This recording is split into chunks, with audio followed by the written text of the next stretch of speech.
Good afternoon, student. We are starting the syllabus of 10th standard of subject mathematics part 1. Okay. In that first chapter is linear equation in two variable. So what is the definition of linear equation in two variable? An equation which contains two variables and the degree of each term containing variable is 1 is called a linear equation in two variable. So linear equation in two variable, दुनिया में बहुत सारे equation है, लेकिन उसमें से कौन से इक्वेशन को linear equation in two variable बोलना है? तो लीनियर इक्वेशन यानी कि ऐसा इक्वेशन जिसमें कितने वेरिएबल होते हैं? टू वेरिएबल्स, दो वेरिएबल्स होते हैं. ओके, वेरिएबल्स यानी कि स्मॉल अल्फाबेटिकल लेटर्स यूज किए होते हैं इक्वेशन में. And the degree means maximum index. What is degree means maximum index or maximum power of each term containing variable is 1. So what is degree?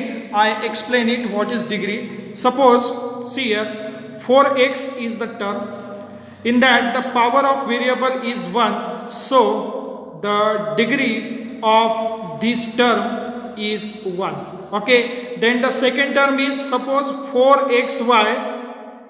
तो इस term में क्या है? दो वेरिएबल्स है, तो यहाँ x का पावर 1 है, y का पावर 1 है. तो आप क्या करेंगे? इसकी डिग्री जब निकालेंगे तो वेरिएबल के जो पावर है उसकी आप एडिशन करने वाले हैं. 1 + 1 = 2, यानी कि 4x की डिग्री ये टर्म है. 4x क्या है? टर्म. उसके बाद 4xy क्या है? टर्म. तो 4x की डिग्री कितनी है? 1. और 4xy की डिग्री कितनी है? 2. ओके, ठीक है. So what is linear equation in two variable? Linear equation in two variable is the equation which contains two variables and degree का मतलब मैंने आपको अभी समझाया है. Degree means maximum index. Degree means maximum index of the variable containing term. Okay, this is 4x variable containing term. 4xy it is also variable containing term. 4x in that the power of x is 1, so degree of the term 4x is 1. Okay, what is the degree of the term 4xy? तो 4xy में कितने variables है? x y. तो आप क्या करेंगे? x y का जो पावर है 1 1, वो दोनों की क्या करेंगे? एडिशन करेंगे. तो उसका आंसर कितना मिलता है? 2. तो 2 ये 4xy टर्म की क्या हुई? डिग्री. ओके, ठीक है. देन इसका मतलब यह है कि लीनियर इक्वेशन ऐसा इक्वेशन है जिसमें दो वेरिएबल्स होते हैं और डिग्री ऑफ ईच टर्म, हर एक टर्म की डिग्री कितनी होनी चाहिए? 1 होनी चाहिए. Okay, next, what is the general form of linear equation in two variable? Okay, ax plus by plus c is equal to 0 is the general form of linear equation in two variable. इसका मतलब क्या है कि linear equation किस तरह से लिखा जाता है? उसका एक फिक्स फॉर्मेट है, उसका एक जनरल फॉर्म है, उसका एक स्टैंडर्ड फॉर्म है. यही तरीके से हर एक लीनियर इक्वेशन लिखा जाता है. तो ये तरीका कौन सा है? इज इक्वल टू साइन की एक तरफ 0 होना चाहिए, इज इक्वल टू साइन की एक तरफ कौन होना चाहिए? x होना चाहिए, by होना चाहिए, c होना चाहिए. x को बोलेंगे हम, x को क्या बोलेंगे? x को हम बोलेंगे it is the term containing variable x. by को क्या बोलेंगे? It is also term containing variable y. And c it is constant term और simply it is a number. Okay, तो हर एक इक्वेशन, हर एक लीनियर इक्वेशन इस फॉर्मेट में लिखा जाता है जिसको हम बोलते हैं जनरल फॉर्म, स्टैंडर्ड फॉर्म और common writing form. ax plus by plus c is equal to 0. Okay, in that what is a? Coefficient of x. What is b? Coefficient of y. Okay, so in that what is abc? abc are real numbers and ab are not equal to 0 at the same time. abc ये तीनों real number है और ये A B एक साथ दोनों 0 नहीं हो सकते हैं। ओके, इसका एक एग्जाम्पल दिया है। Example 3x minus 4y plus 12 is equal to 0। ये general form is the general form of the equation 3x minus 4y minus 3x is equal to 4y minus 12। इस इक्वेशन का ये इक्वेशन क्या है? General form. तो general form में लिखने के लिए क्या करते हैं? इज इक्वल टू साइन की एक साइड में क्या होना चाहिए? 0 होना चाहिए। ये दोनों को दूसरी साइड में भेजेंगे तो ये प्लस 4y यहाँ आएंगे तो माइनस हो जाएंगे, ये माइनस 12 यहाँ दूसरी साइड में आएंगे तो प्लस 12 हो जाएंगे। यानी कि इक्वेशन क्या बनेगा? 3x minus 4y plus 12 is equal to 0।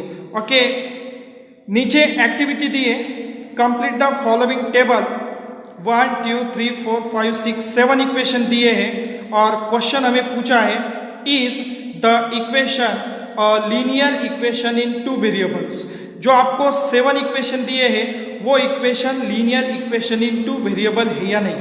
Okay, तो लीनियर इक्वेशन है या नहीं ये हमें बताने के लिए 2 कंडीशन वो इक्वेशन सेटिस्फाई करना चाहिए। पहली कंडीशन क्या है?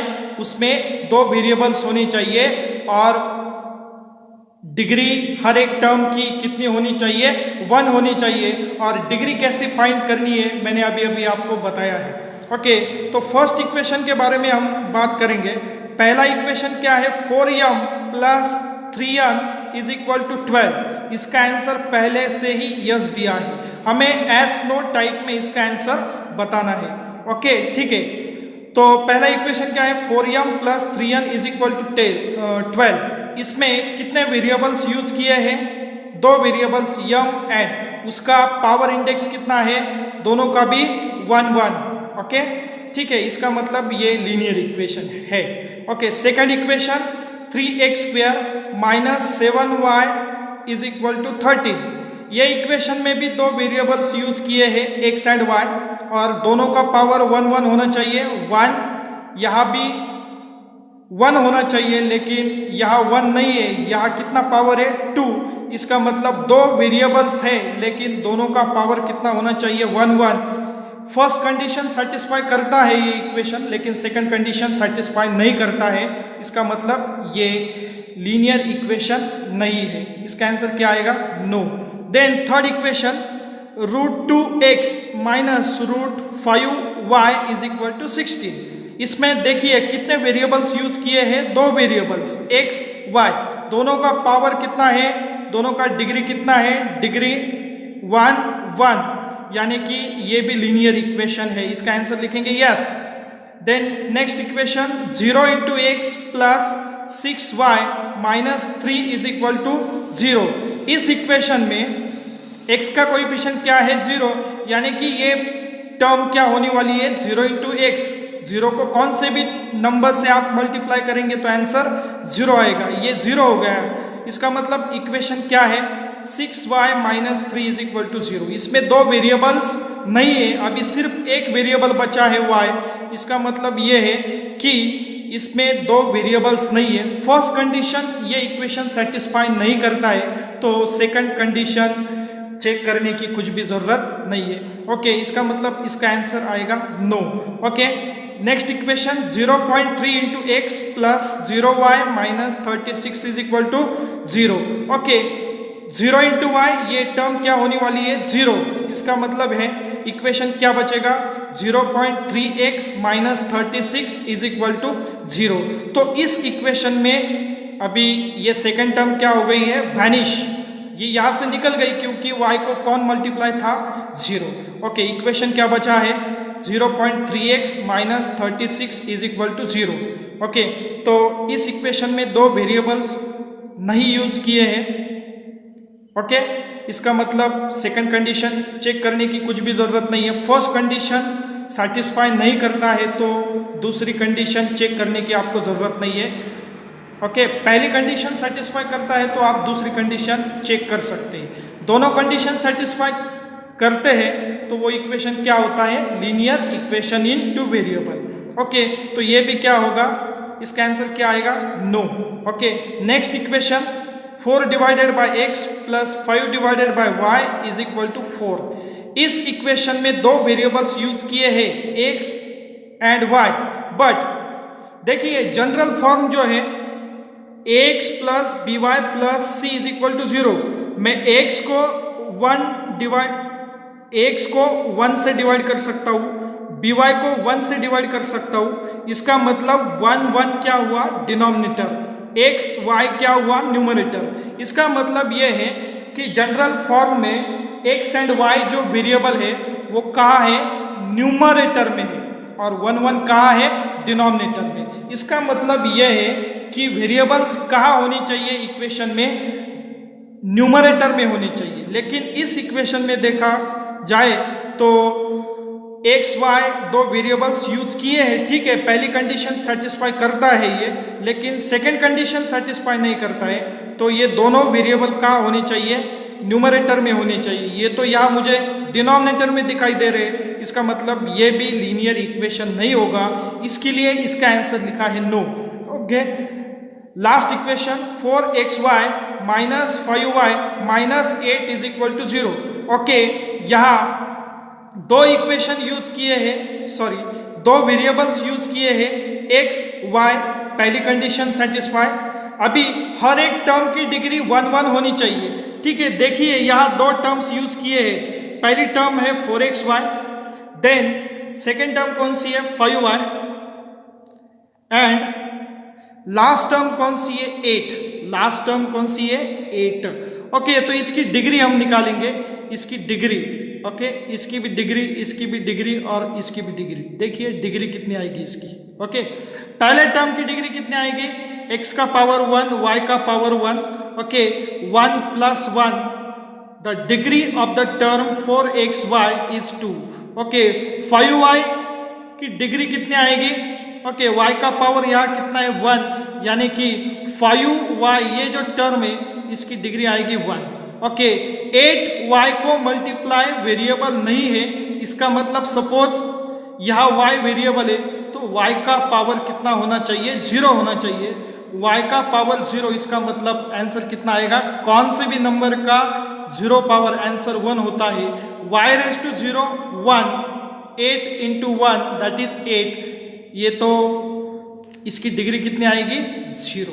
ओके, तो हर एक टर्म, ये तीनों टर्म मैंने लिखे हैं, लेकिन वेरिएबल कंटेनिंग टर्म्स कौन सी है 4xy एंड 5y, ये दोनों की डिग्री 1 होनी चाहिए थी, लेकिन वो 1 नहीं है। इसका मतलब ये भी लीनियर इक्वेशन नहीं होगा।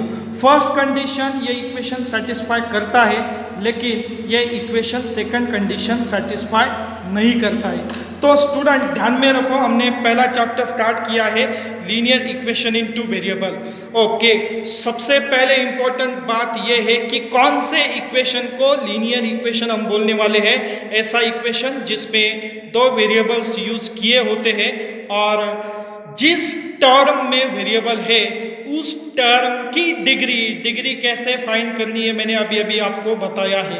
ओके, डिग्री यानी कि टर्म में जितने भी वेरिएबल है वो सारे वेरिएबल की आपको एडिशन करनी है, वो उसकी क्या होती है, डिग्री होती है।